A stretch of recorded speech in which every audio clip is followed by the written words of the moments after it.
Hey, everybody. Welcome to the TEConnect podcast. I'm John Martin. And I'm Dean Reverman. Dean, we're talking some printer challenges today. Are we? Yeah, it's the stuff that like flummoxes, frustrates, complicates the use of receipt printers. Oh, that's not where we want to be when we're using printers. We don't want to be flummoxed. I guess if you're a VAR and you have customers that are flummoxed and frustrated, that could present an opportunity. True. You. Yes. But if you're the one who sold them the printer, they're flummoxed. Now you're in frustrated. trouble. Yeah, that can be a problem. That's right. Yeah. We're going to make sure that doesn't happen at all. We got Bill Shuff and Orara from Micronics with us today. They're going to walk us through some of the problems with interfaces, using tablets with printers. A lot of businesses do that now. Yep. Multi-location management. Right. That's something maybe people don't think about with their printers. Like, hey, I've got 6 locations and I kind of want to manage the print at all. How do I manage them? all this stuff now? Yeah. We're going to talk about peripherals. We got lots of interesting stuff to talk about. Yes, of course. Oh, and just in case you're wondering, Star might have some solutions for these issues as well. Okay. Fair enough. We're not going to just sit here and just talk about all the things that can go wrong. Yes, right. And say, well, good luck, everybody.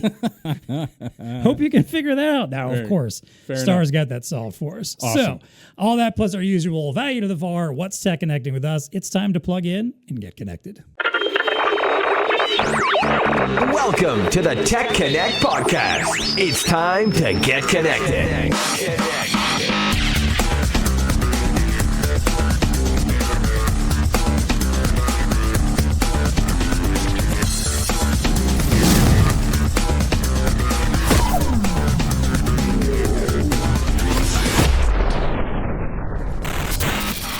All right, as I mentioned, our guest today, first off, we have new to the program, Bill Shuff. He is the product manager for Micronics.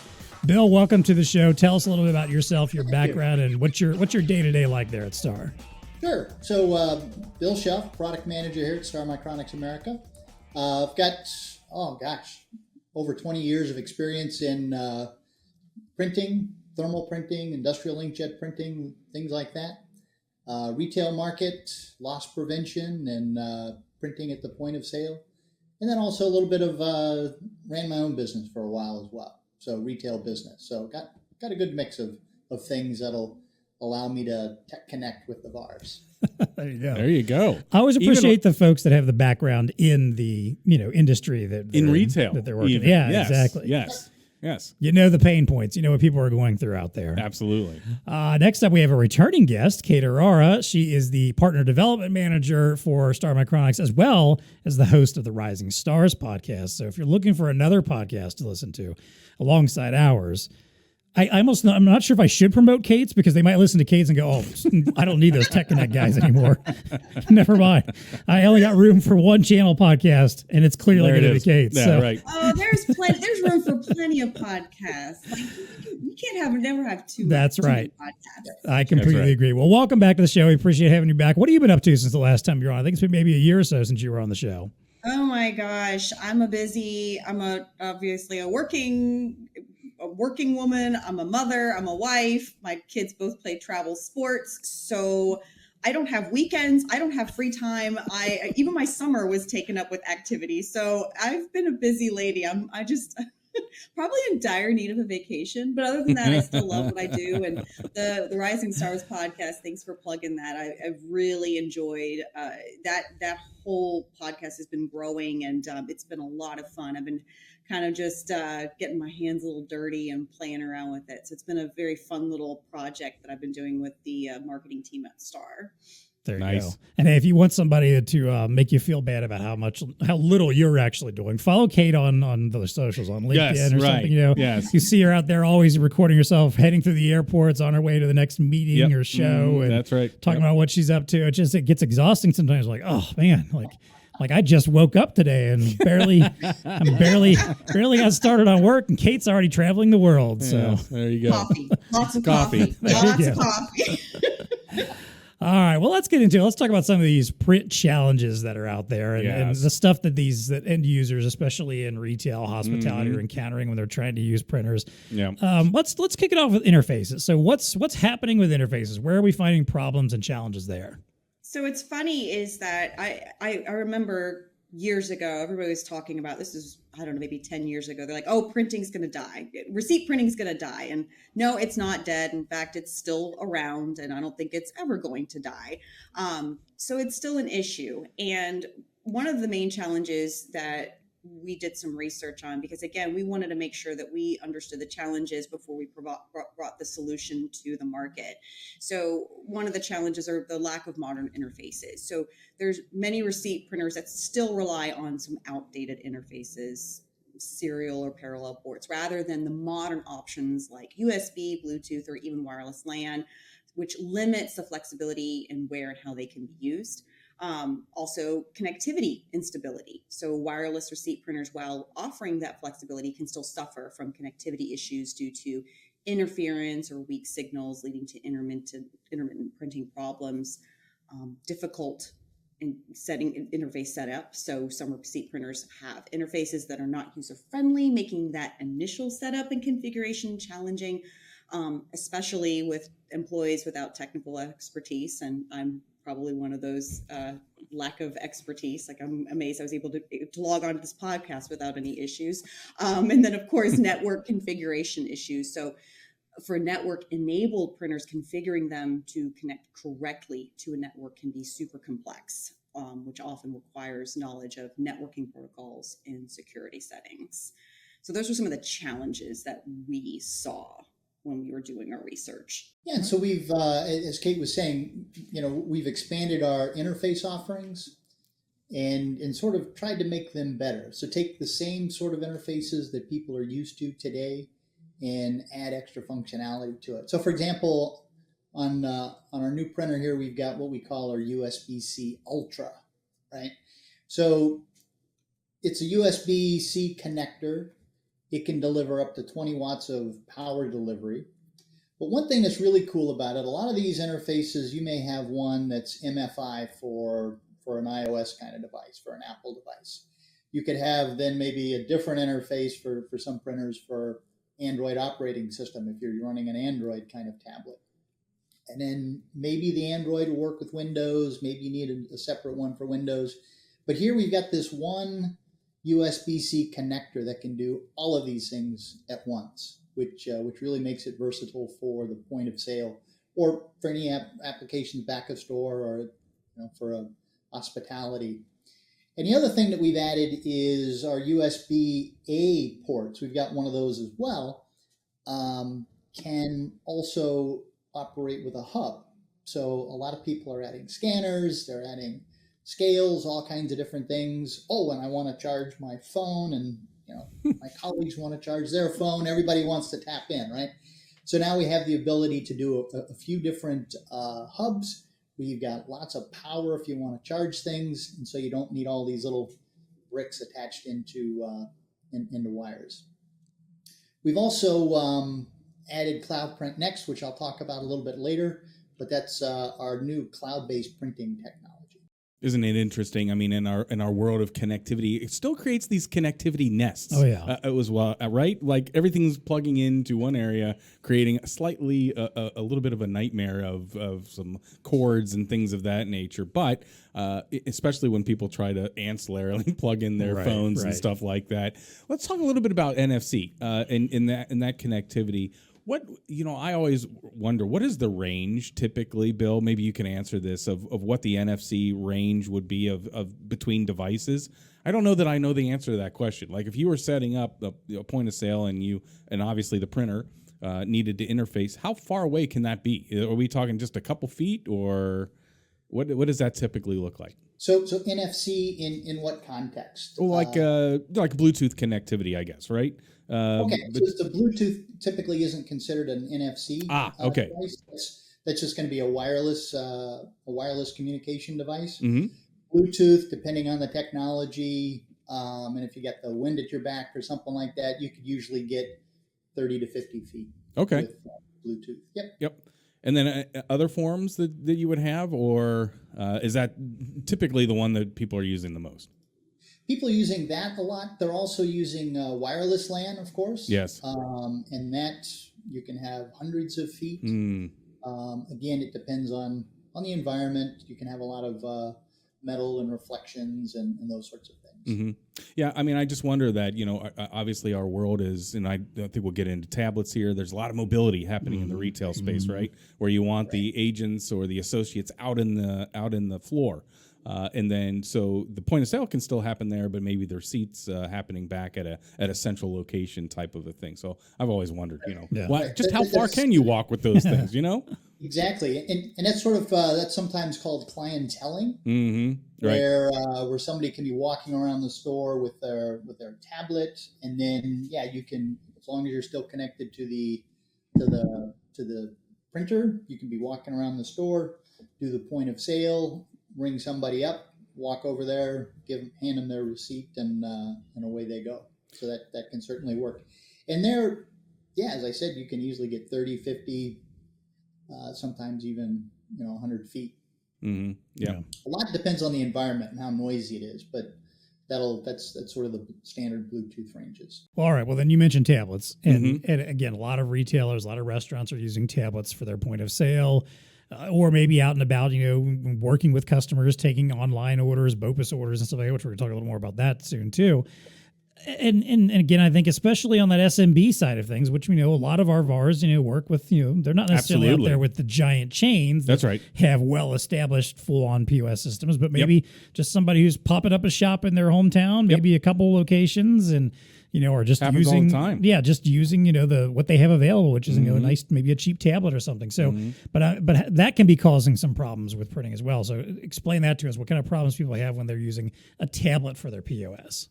So there are definitely one of probably the main issues that we've noticed is the ability to not only have data sent from the tablet to the point of sale, but to charge the tablet. Sometimes that doesn't cross-pollinate, and you're having to you take it off the dock or off the stand or whatever to go charge it at night, and Bluetooth, all that stuff, it wears down the battery, it drains it. So that's something that is a problem. But then also when you're talking about like headaches of device management in e-commerce, buy online, pick up in store, BOPUS world, there's a lot of downtime, frequent printer downtime. So like printers, especially receipt and label printers, are prone to jams, malfunctions, remote management difficulties, managing the printers across multiple locations. That can be a problem.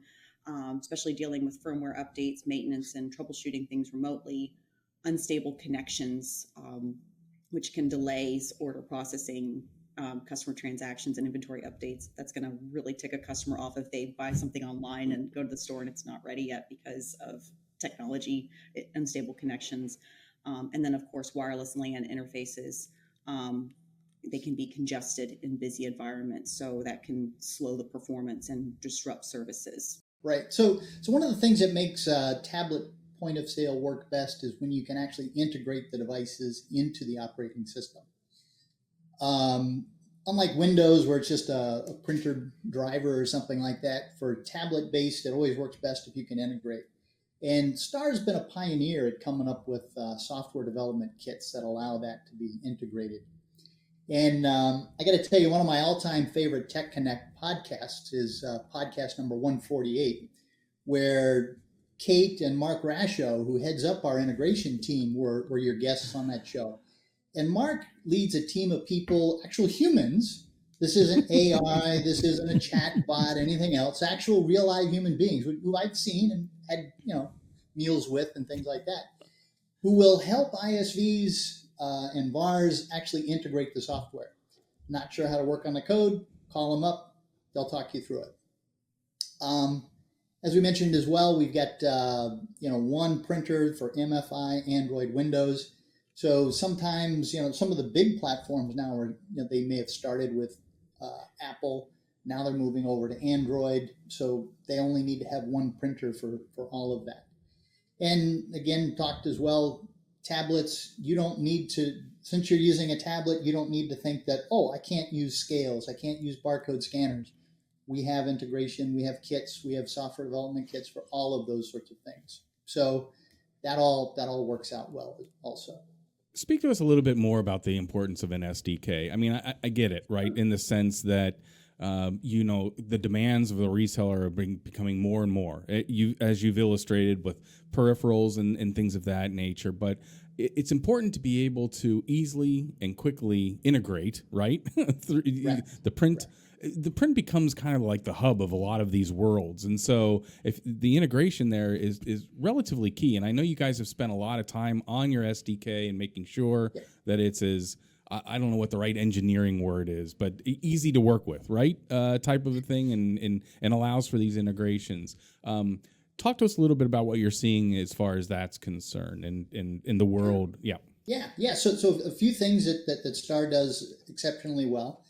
So we have different languages. So we have some cross-platform languages, and I have to tell you that's not necessarily my thing. So I can't necessarily spout out what all the different languages are. But we have we've got Kotlin, we've got Xamarin, we've got all kinds of different languages. Mark's group can talk you through all of those. If you have one that you use as an ISV to integrate products into your application, to program your application, we've probably got a software development kit in that particular language. Documentation, thorough documentation on everything. We have sample code. You want to see what it looks like? Here's some sample code. Frequently, they can just grab that sample code, drop it in, do a little bit of editing, and away they go. The other things, software development kits, we have a software development kit for our scanners. So scanners are frequently just going to be what's called an HID device, sort of like a keyboard. And if you don't integrate that, then you need to tap your finger wherever you want the scan to go. But with our software development kit, you can implement that, so it's going to be expecting barcode input data on the SKU field, right, for entering product information. So it'll automatically populate anything right there. Similarly with the scale, maybe you want that to go directly to a weight field rather than wherever, whatever field happens to be open. So it actually allows the people developing the point of sale device to put the different inputs exactly where they want them. And they're not developing it because we've already done the hard work. Well, there you go. Yeah, right. What are you seeing from an OS standpoint? You already mentioned that, a lot of the maybe 6, 7, 8 years ago, gosh, I mean, there was a lot of run that Apple was getting, right? Because MiFi integration, and it was just, there was a lot of that. Are you seeing more and more coming out in the Android world today? Is that what you're seeing? You're both nodding yes, right? Yeah. Yeah. And if I was a hazard to guess, it's because a lot of the once a company gets to be big enough, and I'm not going to name any names, frequently they'll want to develop their own tablet, and that's going to be an Android platform. So that frees up that possibility. And the but channel otherwise, most that people too. will want to start with an Apple device because it's just so easy to use. Yeah, I'm sorry, Kate. No, I was just saying, like, that's just something that the channel has been, obviously BlueStar and Star, like, we are a very channel friendly platform. We only sell through the reseller channel. And yes, we have partners that have that access to Apple, but it's like Bill said, Android is becoming, it's a little bit more flexible within the channel. So we've definitely had a much larger push towards that. But something to add to the SDKs and the tools and the documentation that Bill's mentioning, like, he mentioned that we have humans that obviously work with all our partners and software developers when it comes to that. But we also have a resource, a portal where all of this stuff is available to partners. So it's not even just, we want to make sure that we have people to help them, but we make sure that the tools are easily accessible to them at any time, wherever they are, especially like if they might be in Manila supporting somebody in New York, they can log in wherever they are and support a call center or a restaurant or a retail store if they're having issues, and helping them to upgrade and take care of their product. Yeah, just to build on a little bit from what Kate was saying there in terms of the availability of our kits, they can be downloaded from the Star Micronics website. They're also all posted on GitHub, which, if you're a software techie kind of person, GitHub, that's where you want. So you can find Star Micronics on GitHub. Which is so important. I mean, either for a reseller or an ISV, having that kind of support and the ability to interface with somebody at Star in this example, which they do a fantastic job of, in order to be able to tackle any of the little unknown issues that might occur. Because I mean, you think about the hundreds of different point of sale systems that are out there, and as good as their SDK is, there's always these little anomalies out there. Even though it was interesting to hear you rattle off all those languages, Bill, and that's amazing. But it's like, there's a lot of different point of sale systems out there, and so the integration maybe needs a little tweak here and there. But the bottom line is they have the ability to support that type of thing, right? And that's what resellers need. Yeah, definitely, for sure. I think this also brings up the idea when we get into multiple locations, we'll talk about in a moment here, which is, again, when you're looking at that SMB level, especially I think of hospitality, of like restaurants in particular, where you get a lot of like pop-ups. Yep. Maybe they're just trying to take advantage of an event or a location. Maybe they're doing food trucks. Yeah. Maybe they're just, again, striking while it's hot in an area that doesn't have a particular type of cuisine and opening up a shop for a limited time or something like There's that. a food hall opening up down the street. Yeah, exactly. Yeah, there you go. So like, that's, an extra level of where I think, people knowing that they have someone they can turn to help them quickly ramp up and get up to speed and solve any challenges along the way is very beneficial. And I think, again, if you as a VAR are backed up by these SDKs and by folks like Star that can have your back and help you get what you need wherever you are and however quickly you need to get your customer up and running, that can be beneficial. So so let's talk about that then, the idea of those multiple locations, maybe having pop-ups, maybe deciding someone's like, hey, it's time for me to expand my business over to a few cities around the area.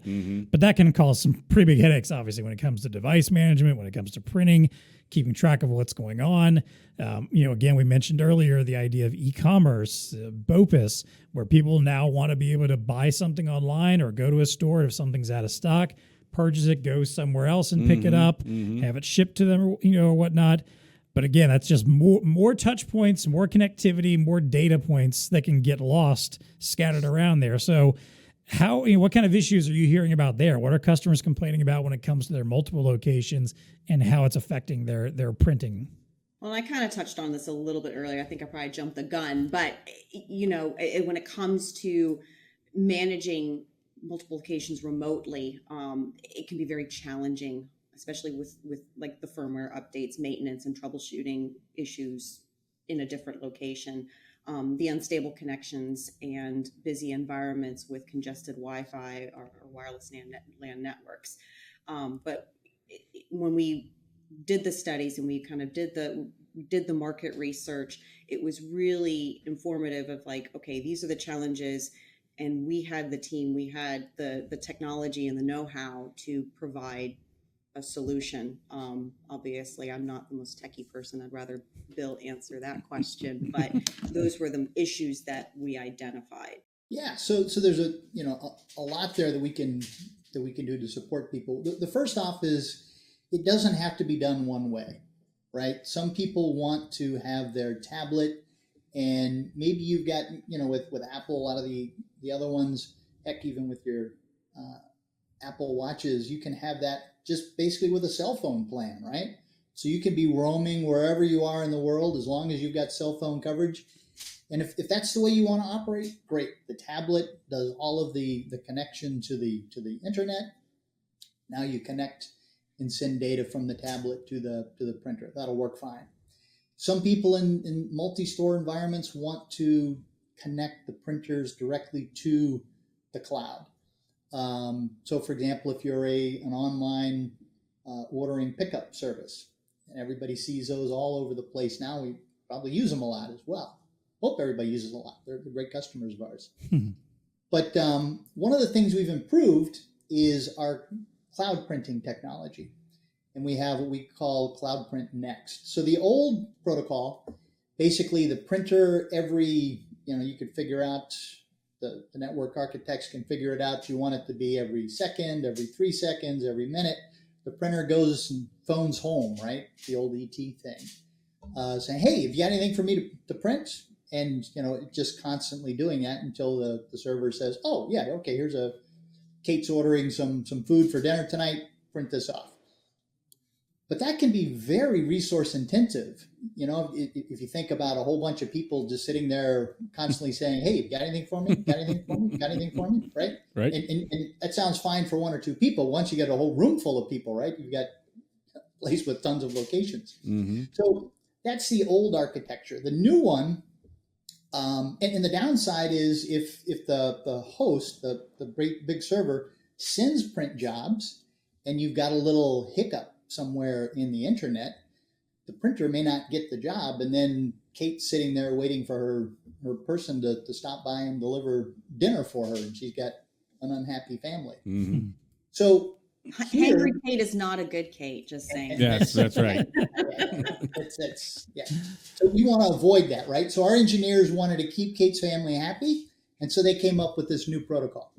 And basically the way it works is it has a way so that the server will only send things, and then it has a way of verifying, oh, the printer got the job, got it, I'm on it. If there's a problem, then it can identify, oh, there's a problem, let me send the job again.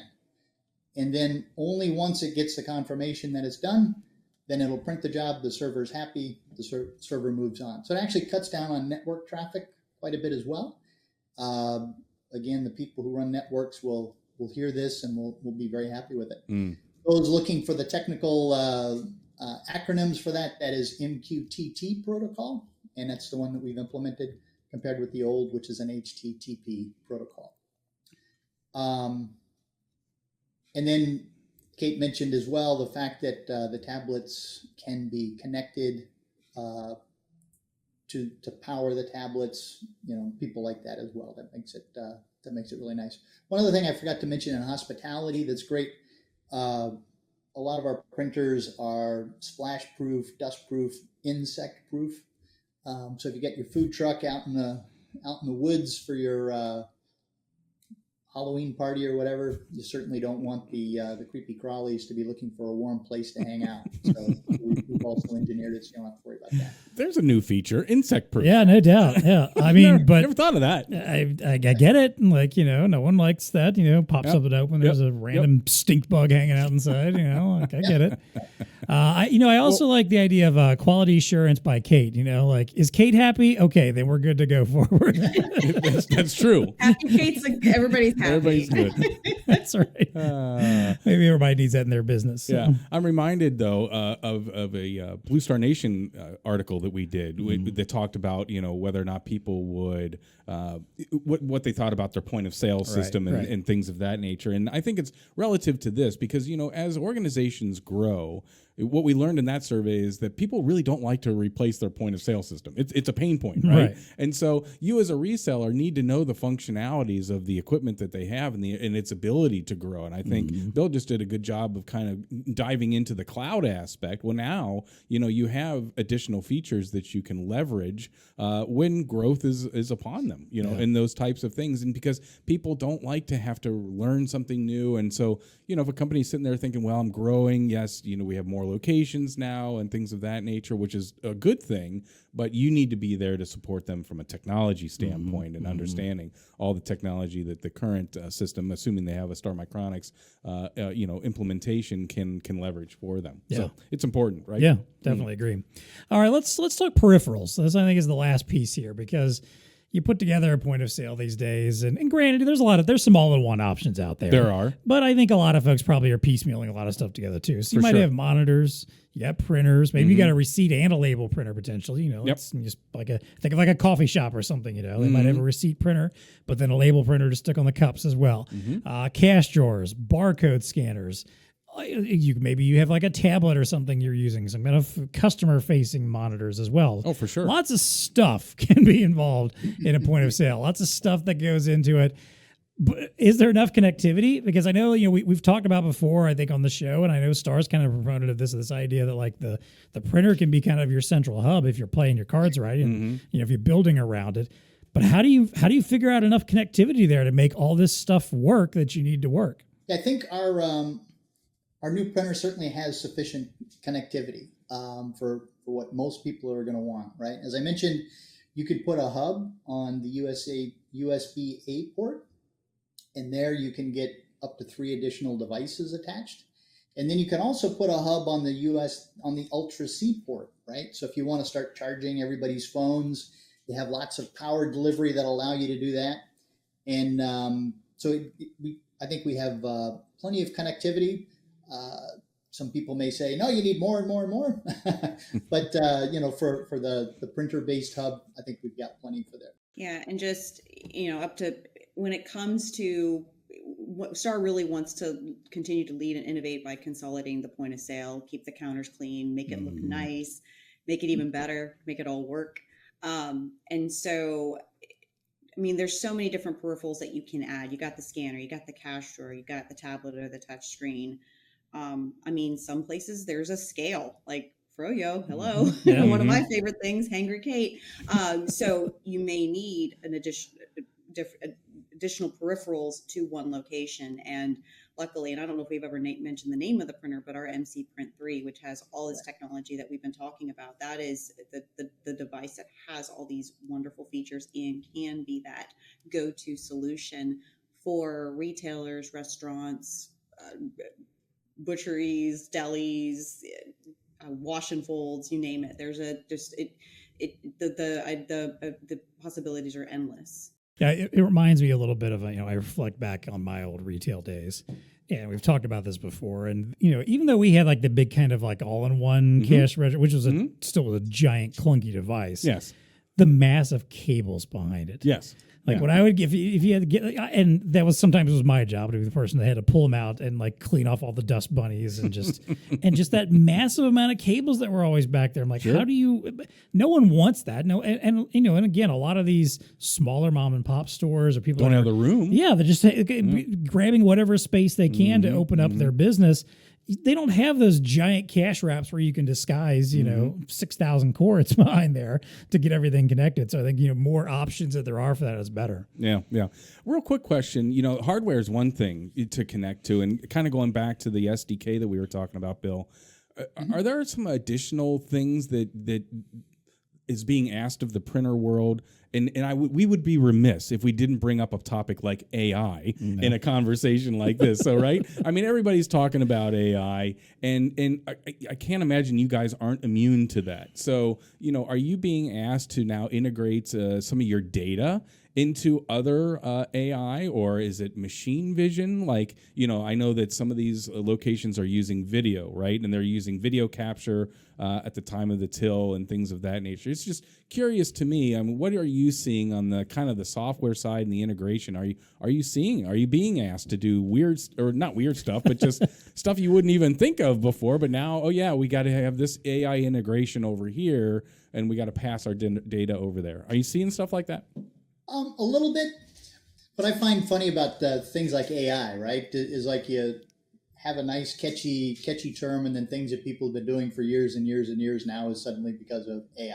Yeah, right. Exactly. Before we just called it, machine learning, vision, all those. So true. Yeah. All AI, right? Yeah, it was just reporting. Yes, exactly. Yeah. Exactly. So there's a lot of those things that I guess now could be called AI that Star's been doing for years. In terms of capturing receipt data, we have a cloud-based application where if you want to capture your own receipt data, you can do that. If you want to download your own, this isn't necessarily AI, but if you want to download from the cloud your own stores, promotions, and things like that, you can do that. We have cloud services for all of those sorts of things. We are in general building up our cloud services, so watch for those sorts of things. And we get some new products on the horizon for that.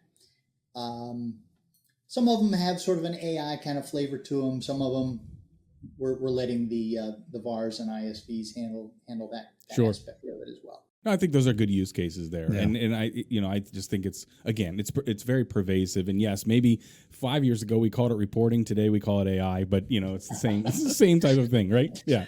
There you go. Can I congratulate you for making it half an hour into the episode before mentioning AI? Well, there you go. Somebody had to do it. That might be our record over the last 2 years. Exactly. Yes.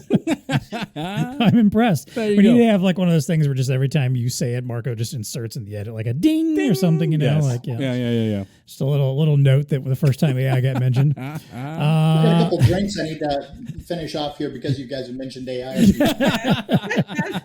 Yeah, if you turn it into a drinking game on this podcast, I hate to tell you might not make it past the intros on some episodes. Yeah. Reminiscent of your college days, that's for sure. Yes, no doubt. All right. Well, hey, as Kate, wonderfully teased, we're going to talk a little bit more in a moment about the latest MC Print 3 and how that's helping solve all of these challenges we've discussed today. But before we do that, as always, a big shout out and thank you to our sponsors here on the TEConnect podcast. Thank you so much to Star Micronics. You guys always support our TEConnect program, which in turn supports our podcast as well. We appreciate everything you've done for us over the years and lending us great folks like Kate and Bill here to chat with about these things. Hey, if you like the show, though, you got to let us know. Leave us a review. Leave us a comment. Subscribe to our channels. Share it with somebody. Share an episode. Say, hey, I just came across this. I thought you might be interested in this. Share it out there. Get those reviews to us. And most importantly, as always, tell us what you want to hear about on the show. If you're like, hey, I want more Kate on the show, like you guys, maybe just let Kate take over. She could do double duty, right? Fine. I want to do a trivia episode with you guys. That would be all right. Come on in. Challenge accepted. I we could. First of all, Dean needs to get his butt beat badly this year. Absolutely. He gets way too cocky when he wins a trivia challenge. So we could use that. Maybe it'll be because I know Kate, and maybe it can be a joint trivia and arm wrestling challenge. I'll lose both. I'm really good at movie trivia. Oh, okay. All right. Wait a minute. All right. Then that means you and I have to face off because that's my jam. Yes. You're getting into my world there. All right. I'm spelling a challenge here. Yes. All right. But yes, tell us what you want on the show, what you want to hear about, who you want to hear from. We need to hear from you on a regular basis. So as always, go to our show notes. You can find a link to send ideas into us. We'll send you a TEConnect podcast t-shirt. You can also find us on all of BlueStar socials, our Facebook feed, Twitter, X, whatever you're calling it, LinkedIn, and email us anytime, TEConnect@BlueStarInc.com. All right, let's wrap things up here today. Start with a little of our value, and again, if you haven't figured out throughout this entire episode, Star has a solution for these particular problems. Yes. All these issues we have talked about with interfaces, using tablets, multi-locations, peripherals. Connectivity, no problem. Yeah, all this stuff can be solved. So talk to us a little more about the latest in your MC Print 3 line and the line in general, because I know that the whole line is fantastic for this stuff, but I know you've got some newer releases lately that are continuing to solve issues. As Kate mentioned, as you've mentioned, the new printers are new MC Print 3 printer. And this is a member of what we call our M collection, the mobile collection. The first one was the MPOP, which was a combination cash drawer and printer that was released, 10 plus years ago. And part of the philosophy of it was not just to be in a tablet-friendly format, but also a good-looking piece of equipment that people won't mind having on their point of sale. Stores spend a lot of money on aesthetics, getting the color right, getting everything just right. And then, sometimes companies want them to plop a not attractive printer on their cash rack. So, the aesthetics we've taken care of, the functionality we've taken care of, integration into tablets we've taken care of. With using the common SDKs, it makes it easy for ISVs that are currently using the same printing family to integrate this new printer as well. Where you've got some new functionality, you might want to, you'll need to do a bit of work there, but otherwise it can be seamless, and we've got our integration team to make it very easy for you. A couple new features that we have on this. One is that a lot of printers will be kicking open a cash drawer, and the printer can then say, oh, the cash drawer is open, the cash drawer is closed, it was open because someone used the key, or because the tablet opened, the point of sale opened it, whatever. We're also now able to determine whether the cash drawer is connected at all. So if the VAR has, or the ISV has tech support, it certainly makes it easier to do tech support to find out, well, is it plugged in? No, the answer is no. Okay, let's plug it in. Now it'll work. Additionally, for troubleshooting, we've got an enhanced logging feature. So you can look at connection statuses of all the different interfaces. You can track those for up to 7 days to help you with making sure everything's working smoothly. Faster printing. So we've increased the print speed up to 400 millimeters per second. So got plenty fast printing. Another thing that's good is that we've doubled our print head life. So it was 100 kilometers, which seems like a whole lot of receipts, and it is. Now we've doubled it, so now the print head life is 200 kilometers. So Jeez. heck, you can go, I don't know, pick your 2 favorite cities, right? Yeah, really. How far you can go before you hit that. Nice. Last thing I want to talk a little bit about is sustainability. So Star has our corporate, and then Star America as well, has a strong philosophy on sustainability. And we've come up with a new packaging design. We've eliminated single-use plastic, so no plastic bags, things like that in the printer when somebody opens it up. And then also we've made the box a little bit smaller. So as they're being shipped from overseas to the US, you can fit up to 30% additional printers on a pallet. So that certainly cuts down the CO2 emissions from transportation as well. And of course, the longer print head life extends the useful life of the printer, which also fits within a sustainability philosophy. There you go. Yeah. Even I know our purchasing department is happy they can jam more of them on a pallet so we can bring more of them in. That's awesome. There you go. Yeah. That 100 kilometer print head, you're right. 200 kilometers. Well, now 200. I'm saying the 100 I see. clearly wasn't enough for, I'm not going to call them out, but a certain pharmacy chain that is well known for ridiculously long receipts.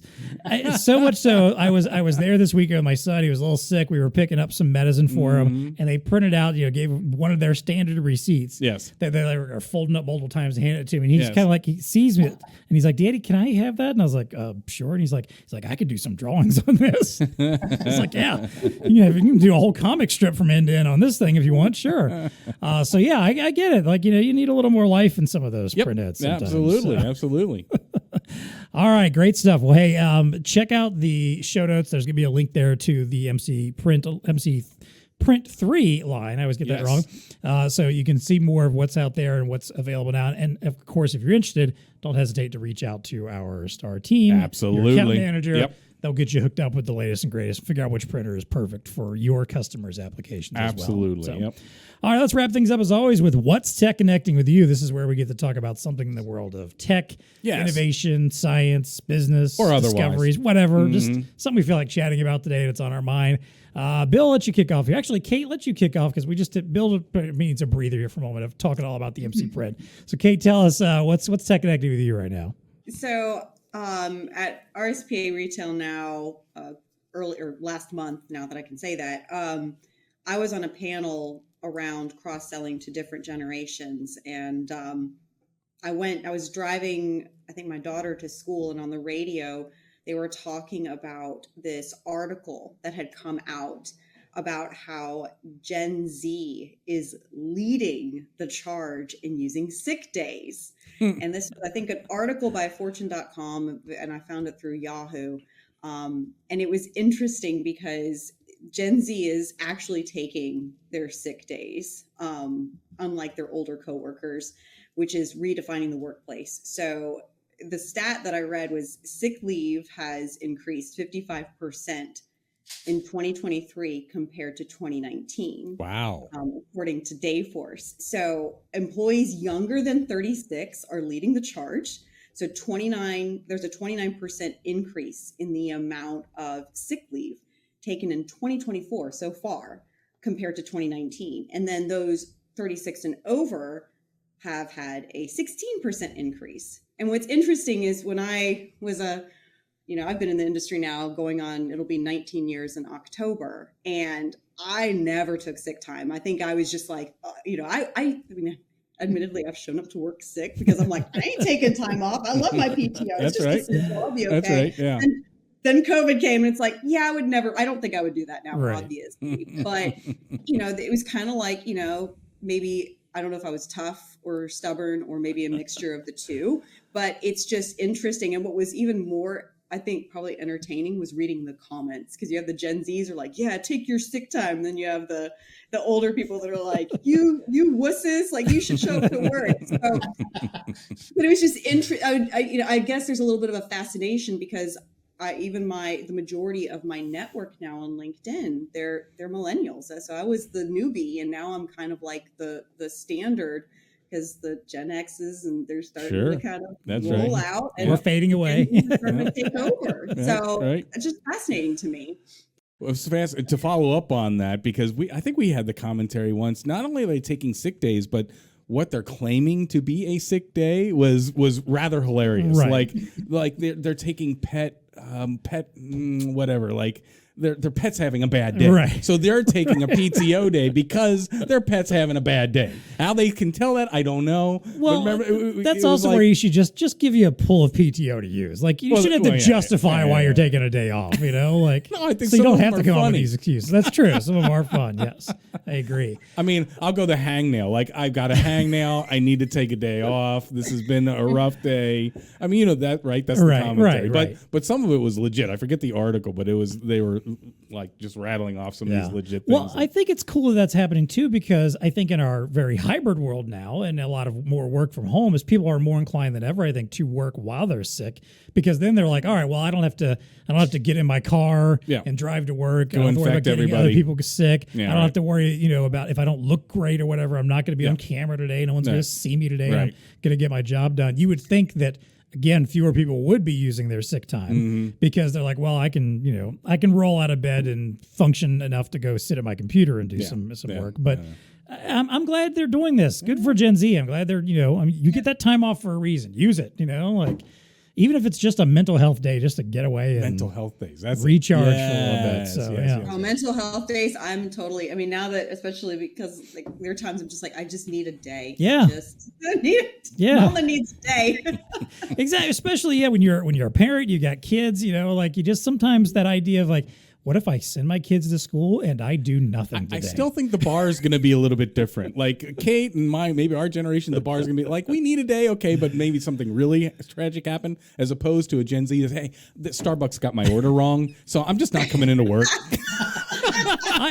I think you're talking about the exceptions, not the rules. No, I don't know about funny that. Stories, I don't know. not the common stories. Yes, of course. Well, I'm taking a mental health day if Starbucks runs out of its pumpkin sauce. See, there you go. Like, sorry, I can't. I just can't today. Can't. Yeah. There you go. Oh, man. All right. Bill, what's TEConnecting with you right now?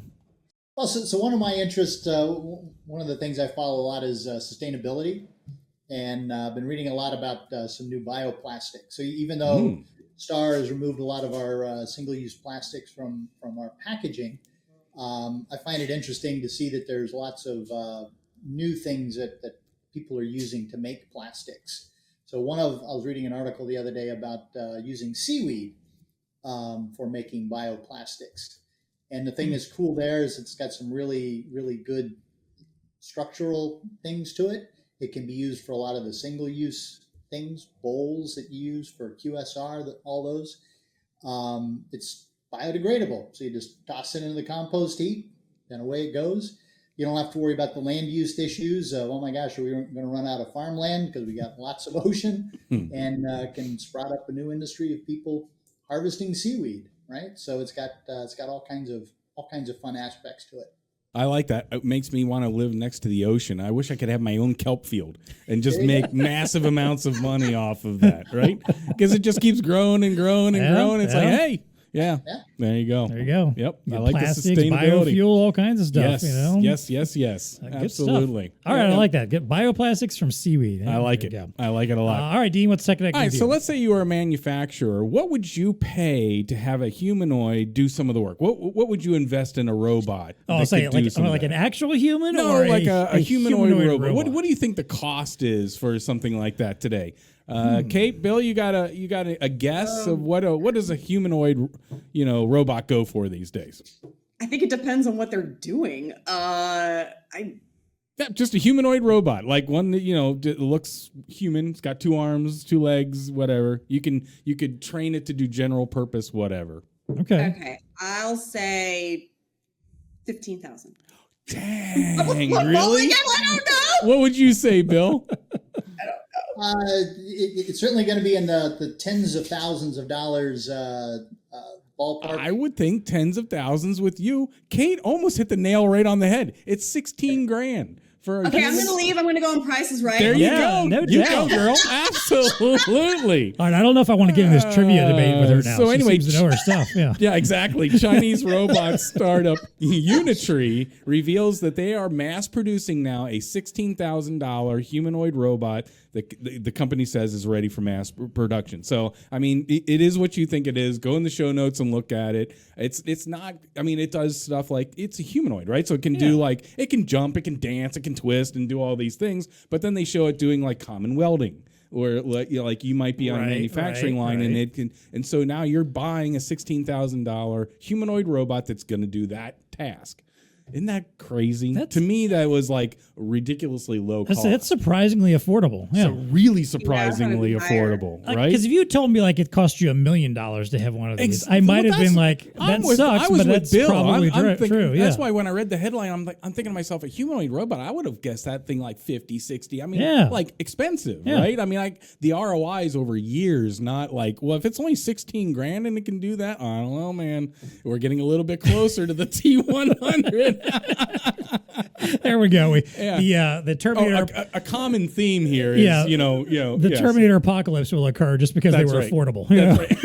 Maybe what they're trying to do is set the price point there and then get some traction with it, and then it'll be like that's a good point. Once people think I see. Yeah, that's a good point. But the upsell. See, Kate's always got that sales brain going. You could start out at the entry level 16,000, but look at this. When Amazon comes knocking and says they want some like $100K each, we know what kind of money you got, Bezos.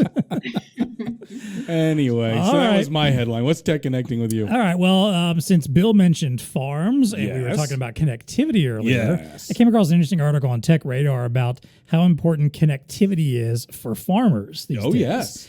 And some of this is kind of like, well, this isn't terribly surprising. It makes sense that they would need connectivity, same as anyone else.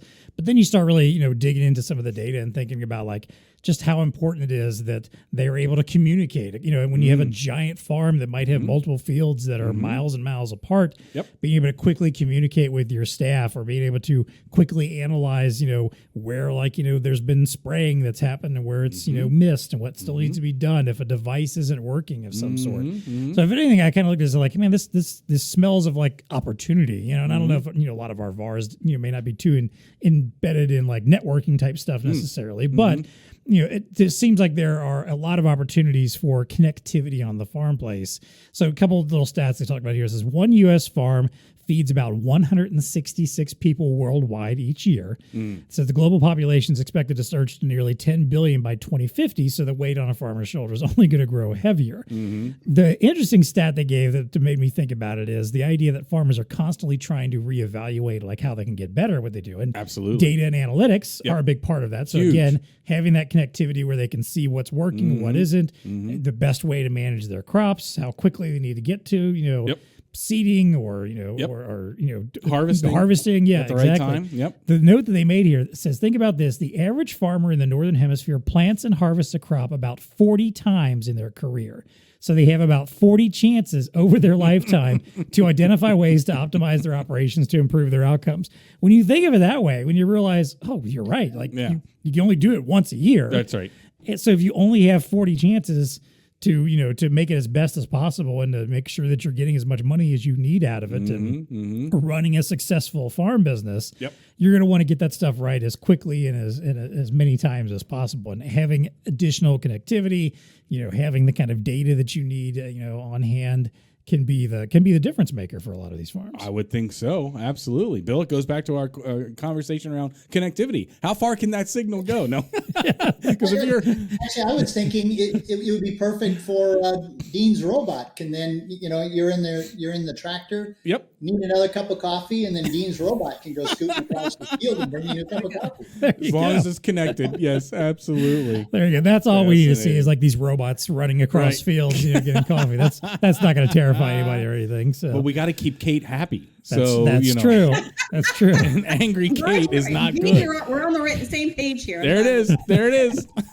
Kate wants her gourmet fresh from the farm meal. So, And my Starbucks pumpkin spice latte, too. Thank Yes, you very there much. you go. Good stuff. All right. Well, that's what's TEConnecting with us. Bill Shuff, Kate Orara, thank you guys so much for joining us today. Appreciate you. having you on the show. Hey, until next time, we got to unplug. Look, no new episode next week. We're actually at VARTech in the next week. Yes. We'll be recording one of our live episodes there. We're going to be talking to some folks about their websites and social media, giving some suggestions on how to improve. So that episode will be in the feed the week after. I might throw a random replay episode in there. So just so you get something in your feed next week. But no new episode. Hey, thanks again, guys, so much. Until next time, go plant some kelp. Yep. There you go. Go connect your farm.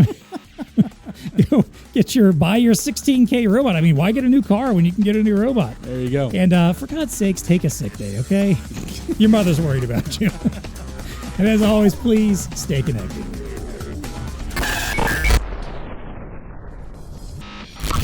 This episode of the TEConnect podcast was brought to you by Star Micronics. I mean, if you weren't paying attention during this podcast, Star's MC Print 3 thermal receipt printer solves many printing challenges. If they weren't paying attention, why are you suddenly listening now?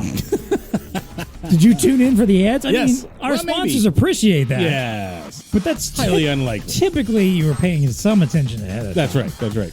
The compact, versatile 3-inch POS receipt printer is designed for modern retail and hospitality environments. It features an IP-rated splash-proof design and bug-proof, we learned. Front-load paper loading, and multiple connectivity options, including USB, Lightning, Bluetooth, WLAN, LAN, and Cloud Print, Web Print with Steady LAN technology. Again, all these connectivity options. That's right. The newest models, the CI, CBI, WCI, and WCBI, you don't have to memorize that. They'll help you out.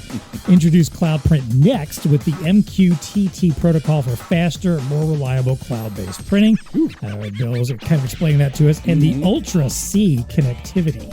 I think that's kind of cool. You just throw an Ultra on something, There you go. That makes it sound a little more amazing. Offering 20-watt USB-C power and data transfer for seamless connections with iOS, Android, and Windows devices. These enhancements make the MC Print 3 series a future-ready solution for any business. To learn more, check out the link in the show notes or contact the BlueStar Star Micronics team. TEConnect Podcast is brought to you by Elo. Elo has completely redesigned their iSeries 3 with Intel, adding the dependability businesses need.